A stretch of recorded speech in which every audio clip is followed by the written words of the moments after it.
I want you to hit me as hard as you can.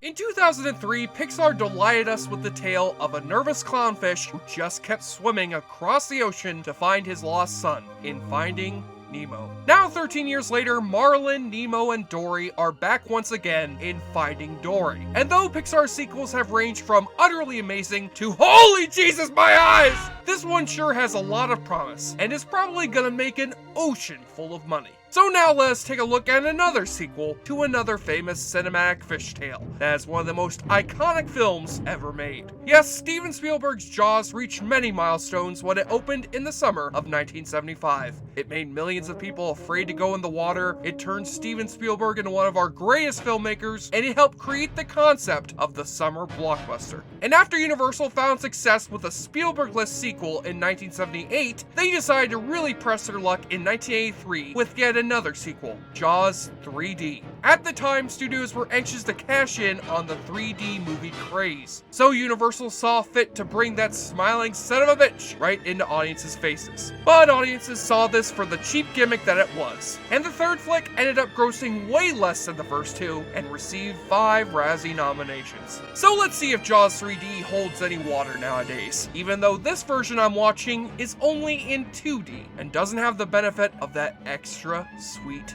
D. Who got that good D? Jaws 3 got good D! First off, it should be noted that this is the first Jaws movie that doesn't involve Chief Brody. Probably because Roy Scheider read the script for this movie and went, "That's some bad script, Harry."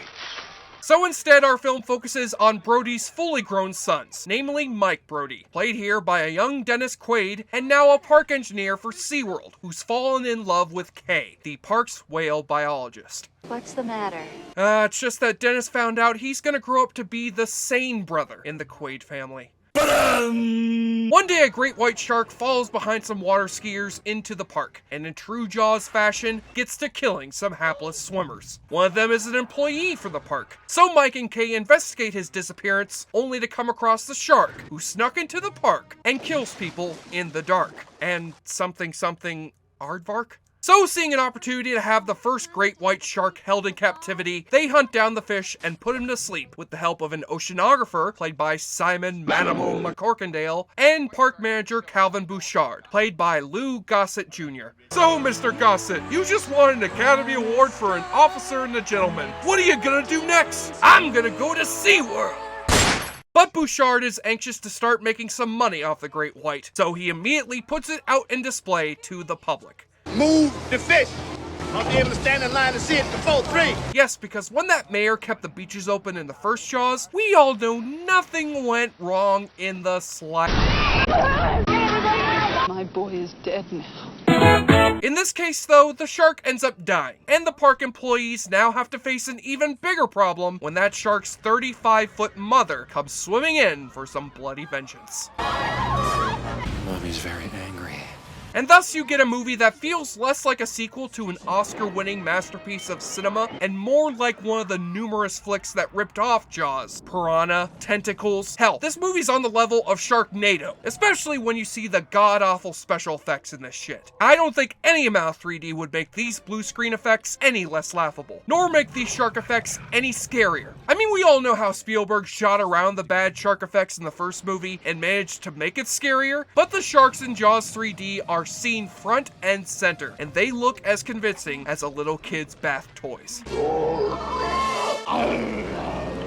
Also, it's hilarious to me how they try to tie in all this product placement for SeaWorld in a killer shark movie. Yes, come to SeaWorld, where you'll get attacked by sharks, find the rotting corpses of our dead employees, and nearly drown to death in an underwater tank. This movie's the worst possible thing you could associate with SeaWorld. Well, at least until Blackfish comes out.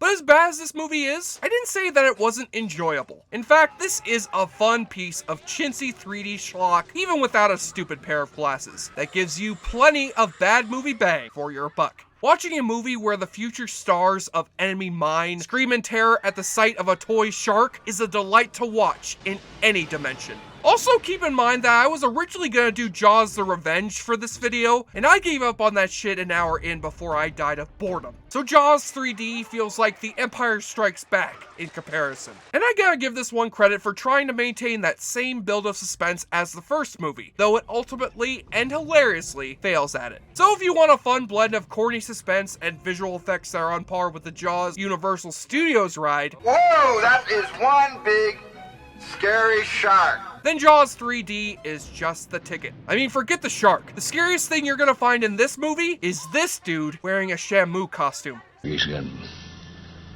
lifeless eyes, black eyes like a doll's eyes.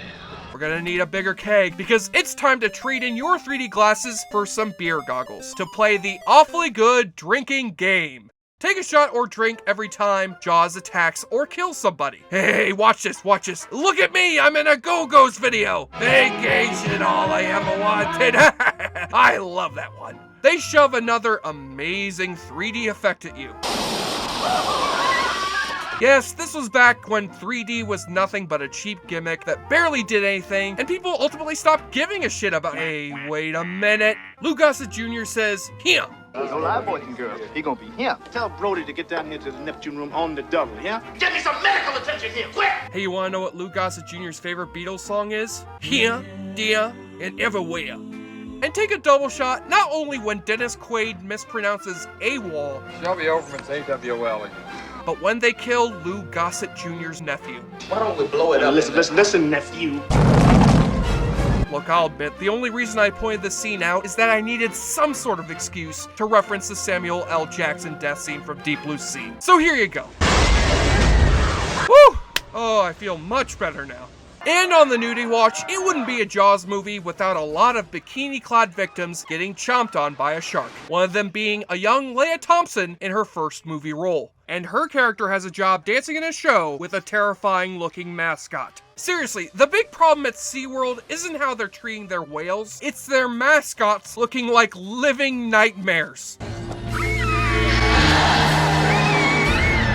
On the enjoyableness continuum scale from Bull to Bruce, Jaws 3D is so amusingly bad that it's bound to make you smile, you son of a bitch! And explodes into a 7 out of 10. What Marty McFly said about Jaws 19, I'm gonna say about Jaws 3D. Shark still looks fake. I'm Jesse Shea for JoBlo.com. And speaking of Jaws sequels, did you know Universal is going to reboot the Jaws franchise? No, I'm not even kidding. They've even got Vin Diesel attached to star in the next movie. So let's go ahead and enjoy this exclusive sneak peek.